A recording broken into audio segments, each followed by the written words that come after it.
കാറ്റിലും മഴയിലും മരം കടപുഴകി വീണ് ഇരിങ്ങാലക്കുട കോടതി വളപ്പിൽ പാർക്ക് ചെയ്തിരുന്ന വാഹനങ്ങൾക്ക് നാശം. സംഭവത്തെ തുടർന്ന് കോടതി നടപടികൾ നിർത്തിവെച്ചു.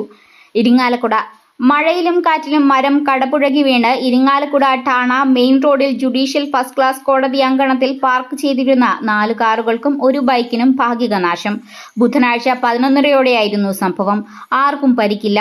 കോടതി നടപടികൾക്കെത്തിയ അഭിഭാഷകരുടെയും കക്ഷികളുടെയും വാഹനങ്ങളാണ് അപകടത്തിൽപ്പെട്ടത്. അതേസമയം കോടതി നടപടികൾ നടന്നുകൊണ്ടിരിക്കുകയായിരുന്നു. ഇതേ തുടർന്ന് കോടതി നടപടികൾ നിർത്തിവെച്ചു. വിവരമറിയിച്ചതിനെ തുടർന്ന് സ്ഥലത്തെത്തിയ അഗ്നിശമന വിഭാഗത്തിന്റെ നേതൃത്വത്തിൽ മരം മുറിച്ചു മാറ്റാനുള്ള നടപടികൾ തുടരുകയാണ്.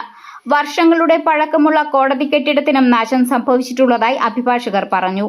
അതേസമയം അപകടാവസ്ഥയിലായ മരം മുറിച്ചു മാറ്റണമെന്നാവശ്യപ്പെട്ട് ഈ വർഷം മാർച്ചിൽ നഗരസഭയ്ക്ക് കോടതി അധികൃതർ കത്ത് നൽകിയിരുന്നതായും കോടതി സമുച്ചയം ഉൾപ്പെടുന്ന കച്ചേരി വളപ്പ് കൂടൽമാണിക്യം ദേവസ്വത്തിന്റെ അധീനതയിൽ ഉള്ളതാണെന്നും വിഷയം സംബന്ധിച്ച് ദേവസ്വത്തിന് നോട്ടീസ് നൽകിയിട്ടുണ്ടെന്നും നഗരസഭ അറിയിച്ചതായി അഭിഭാഷകർ സൂചിപ്പിച്ചു. വിവരമറിഞ്ഞ് പോലീസും സംഘവും സ്ഥലത്തെത്തിയിരുന്നു.